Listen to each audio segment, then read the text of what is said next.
ஒரு மலைப்பகுதியில் ஒரு அழகான ஆட்டு பண்ணை இருக்குது.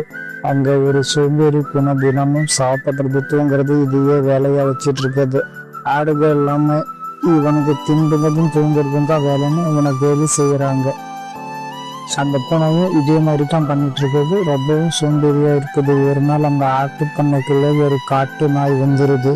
அங்கே இருக்கிற ஆடுங்களை தாக்க பார்க்குறப்போ மிகவும் பயத்துல ஆடுக கத்துறாங்க. இதை கேட்ட பூனை ஓடி வந்து அவங்க எல்லாரையும் காப்பாத்துது. அந்த நாய்கிட்ட சண்டை போடுது. என்னுடைய நண்பர்களை யாரையும் நான் தொட விட மாட்டேன்ட்டு பயங்கரமா சண்டை போட்டு அந்த நாயை மிரட்டி அங்கிருந்து ஓட வைக்கிறது.